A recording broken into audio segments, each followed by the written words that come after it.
बोलिए शंकर भगवान की जय। भगवान शिव शंकर श्री सनत कुमारों को इस श्रावण मास का बड़ा ही सुंदर कथा सुना रहे हैं, जिस कथा के अंदर भगवान शिव शंकर श्री सनत कुमारों को अब श्रावण मास का 21वां अध्याय सुनाते हैं। श्री सनत कुमार पूछने लगे कि हे भगवान शिव शंकर, आपने हमें सप्तवारों की तथा सभी तिथियों की कथा सुनाई कि कौन से वार में किस तिथि में किस व्रत को धारण किया जाता है। अब हम श्रावण मास की पूर्णिमा तिथि का कार्य सुनना चाहते हैं कि श्रावण मास में पूर्णिमा को क्या करना चाहिए। तो भगवान शंकर बड़े ही प्रसन्न हुए, कहने लगे कि हे सनत कुमारों, श्रावण शुक्ल पूर्णिमा के रोज वेदों की पूजा, शास्त्रों की पूजा तथा ग्रंथों आदि की पूजा तथा भगवान नारायण तथा शंकर की पूजा करनी चाहिए। इससे मनुष्य की ज्ञान की बढ़ोतरी होती है। कहने लगे कि पोख मास की पूर्णिमा की तिथि उत्सर्जन की कही गई है तथा पोख मास या माघ मास की प्रतिपदा तिथि तथा रोहिणी नक्षत्र कहा गया है। कहने लगे दूसरा समय अपनी शाखा के अनुसार जो भी आपकी शाखा है उत्सर्जन तथा उपक्रम दोनों एक ही समय करना उत्तम कहा गया है। कहने लगे श्रावण मास की पूर्णिमा के रोज उत्सर्जन अभिष्ट है तथा उपाक्रम से श्रवण नक्षत्र अभिष्ट है। चतुर्दशी पूर्णिमा तथा प्रतिपदा तिथि के रोज जिस किसी भी रोज श्रवण नक्षत्र हो उसी रोज ऋग्वेदियों का उपाक्रम होता है। कहने लगे कि ऋग्वेदियों को उपाक्रम होता है तथा यजुर्वेदियों का उपक्रम पूर्णिमा को, सामवेदियों का उपक्रम हस्त नक्षत्र में होता है। उपाक्रम गुरु तथा शुक्र हस्त नक्षत्र होने पर आनंद से करे। जिसका जो भी सामवेद है, अर्थवेद है, जो भी वेद है उसी शाखा के अनुसार कार्य करना चाहिए। कहने लगे कि यह शास्त्र का मत है। ग्रहण तथा संक्रांति आदि योग दुष्ट समय आ जाने पर दूसरे काल में करें। हस्त नक्षत्र युक्त पंचमी या भाद्रपद पूर्णिमा के रोज अपने अपने ग्रह सूत्रों के अनुसार उत्सर्जन करें। कहने लगे मल मास के आ जाने पर शुद्ध पक्ष में करें। ये दोनों उत्सर्जन तथा उपक्रम के लिए बताए गए हैं। नित्य द्वारा इनको हर साल करें तथा उपाक्रम की समाप्ति पर द्विजतियों के सामने उस सभा में श्रेष्ठ सभा दीप समर्पण करें। कहने लगे कि पूर्णिमा को पूरे मास का फल पाने के लिए हमने दीप दान आदि कार्य करने चाहिए। अलग अलग कार्य बताए गए कि भगवान का रुद्राभिषेक करें, भगवान का अभिषेक करें, पंचामृत आदि से स्नान करके गंध अक्षत पुष्प आदि समर्पित करके भगवान के सामने प्रातः के समय तथा साय के समय हमने दीप प्रज्वलित करने चाहिए। कहने लगे कि पहले सोने या चांदी तांबे के पात्र में एक सेर गेहूं रखकर ऊपर गेहूं के आटे का दिया बनाकर उसे जला दें तथा घी या तेल से भिगोकर 3 बत्ती ब्राह्मण को दक्षिणा समेत देवे।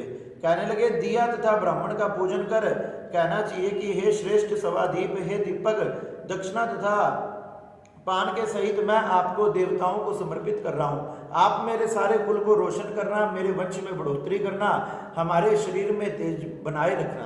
कहने लगे इस प्रकार से सवादीप मेरी सारी मनोकामनाओं को पूर्ण करे। उस दीपक के सामने प्रार्थना करनी चाहिए। पुत्र पुत्रादि के लिए, अपने यश की वृद्धि के लिए, धन को बढ़ाने के लिए हमने ये सारे करने चाहिए।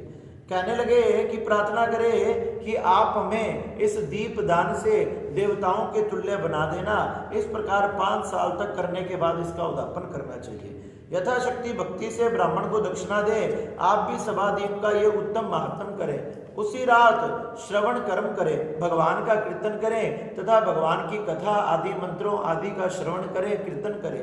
कहने लगे कि दोनों कार्य करने पर ग्रह सूत्रों को देखकर उसी तिथि में भगवान हैग्रीव का अवतार हुआ था, इसलिए हैग्रीव जयंती भी बनाए। कहने लगे कि भगवान नारायण ने इसी दिन हैग्रीव अवतार लिया था, उनका पूजन करना चाहिए, उनका महोत्सव बनाना चाहिए। हैग्रीव की उपासना करें। श्रावण मास की पूर्णिमा के रोज श्रवण नक्षत्र में भगवान हैग्रीव ने जन्म लिया था, उनका षोडश उपचार से पूजन करें।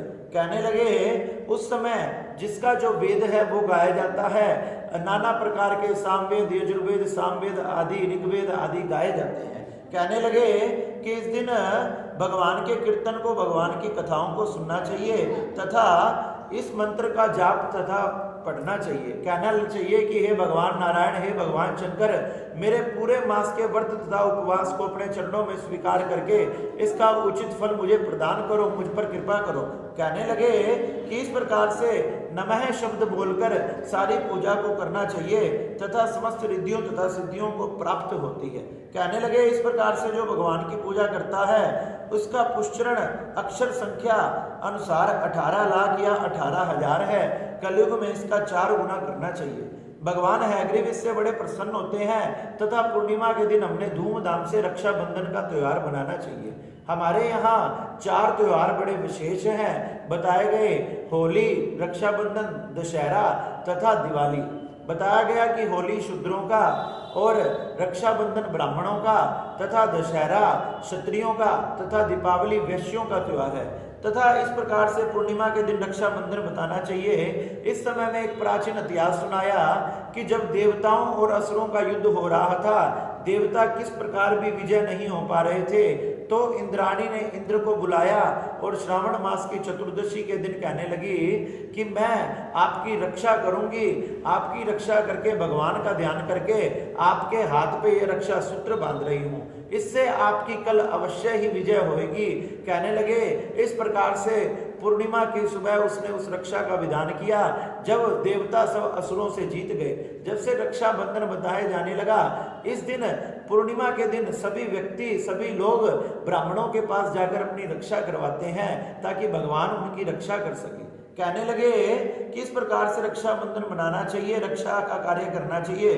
पूर्णिमा के रोज इस प्रकार से भगवान का पूजन करना चाहिए। रक्षा बढ़वा के वेद मंत्रों का उच्चारण करवाना चाहिए, स्वस्ति वाचन आदि बोलना चाहिए। इससे भगवान सदाशिव बड़े ही प्रसन्न होते हैं।